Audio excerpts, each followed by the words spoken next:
Avoid करने चाहिए क्योंकि एंटीबायोटिक्स में बहुत स्पेसिफिकली देनी पड़ती है।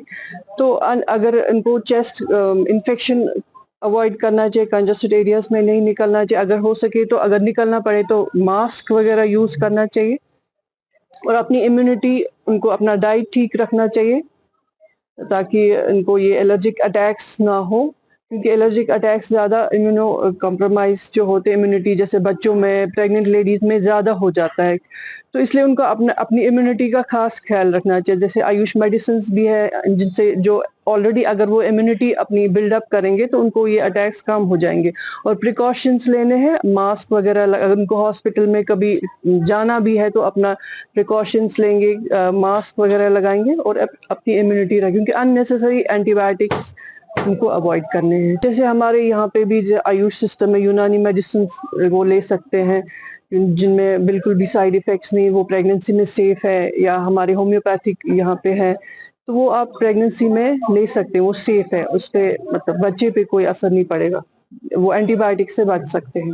तो इसका एक ही सोल्यूशन है, क्योंकि अगर गवर्नमेंट ने ये बैन किए हैं ये पे, तो वो इम्प्लीमेंट होने चाहिए, तभी ये कंट्रोल होगा। बाकी वैसे कंट्रोल ऐसे तो नहीं हो सकता। हम प्रिकॉशंस लेंगे, ये लेंगे, लेकिन जब तक ये जहां से ये इनका सोर्स है वो बंद नहीं होगा तो वो इम्प्लीमेंट होना चाहिए। अगर गवर्नमेंट ने ऑर्डर किया है तो वो इम्प्लीमेंट होना चाहिए। जब तक इनको काटेंगे नहीं, ये तो हम फॉर द टाइम बीइंग हम बच सकते हैं कि इम्यूनिटी ये होगी या एंटी एलर्जिक, बट वो सोल्यूशन नहीं है, क्योंकि हर सीजन में इवन एस्थमेटिक पेशेंट्स इस वक्त हैं, वो बहुत ज्यादा इनको प्रॉब्लम हो जाती है।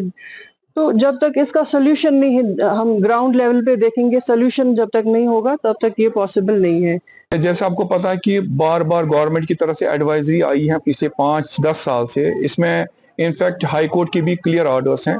जहां जहां भी हम ये रेशन पॉपुलर देखते हैं, इसको ऑर्डर्स हैं, उसको काटना है। आमतौर पे हम देखेंगे बड़ों में, छोटों में, इस सीजन में इस जो वबा है इसकी वजह से हम prevalence of upper respiratory tract symptoms, not disease, अलामत में बोल रहा हूं, बहुत ज्यादा बढ़ते हैं।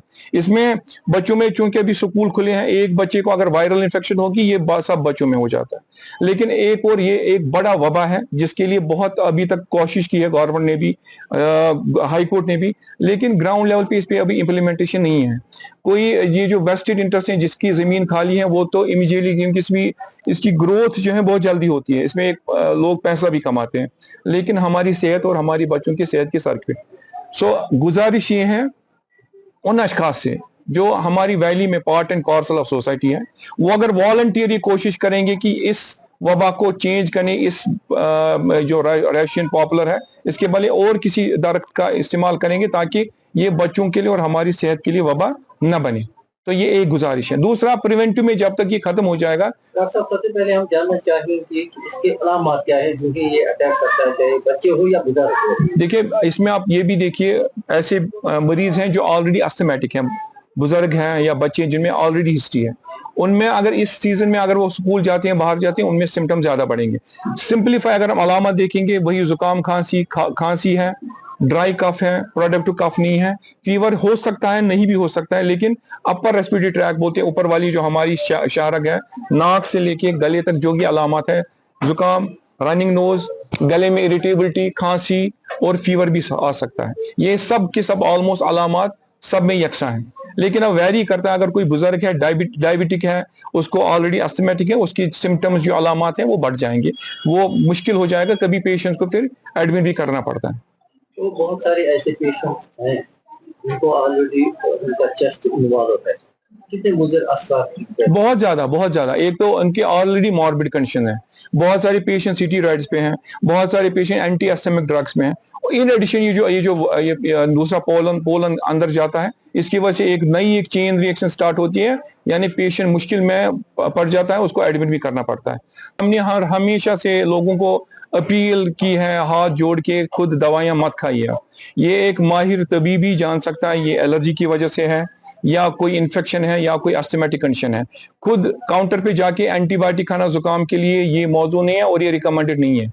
ये अपने आप को खुद नुकसान पहुंचाता है इंसान, क्योंकि एक टाइम आएगा एंटीबायोटिक का दौर खत्म हो जाएगा, एंटीबायोटिक काम करने वाले नहीं होंगे, तो अब हम जीरो पे आएंगे, कोई इसमें फिर डिफेंस नहीं रहेगा। सो अभी भी टाइम है, अगर हम अपने आप को मॉडिफाई करेंगे, लाइफ में जो सेल्फ मेडिकेशन है, ओवर द काउंटर मेडिसिन है, वो पूरी तरह से बैन लगना चाहिए। इसमें हमें एक सोसाइटी को भी आगे बढ़ना चाहिए, और वो दुकानदार जो मेडिकल शॉप्स हैं उनको भी एक वॉलंटियर आना चाहिए। 10 पैसे के लिए वो पेशेंट के साथ, उसकी सेहत के साथ खिलवाड़ नहीं करना चाहिए उनको। इनसे आपकी क्या गुजारिश रहेगी जो बच्चे इससे मुतासिर हुए हैं घर में, वो उनको किस तरह एहतियात करें? Prevention is better than cure. Prevention बेहतर रहेगा दवा देने से पहले। प्रिवेंशन ये है कि अगर सवेरे वाले आवर्स में स्कूल जाने से और वापस आते आते बहुत पोल्यूशन, गर्द आलूद होता है, गाड़ियों का ये जो बाकी पोल्यूशन वो ऐड होता है, एक छोटी सी मास्क अगर बच्चों में जिनमें प्रिवलेंस है, हर कोई बच्चा इसमें इन्वॉल्व नहीं होता है, जिसमें खांसी जुकाम ज्यादा रहती है, अगर हम आम 3 बच्चे घर में हैं, 2 में या 1 में कभी कभी ज्यादा प्रिवलेंस देखते हैं, उनको प्रिवेंशन में मास्क लगा के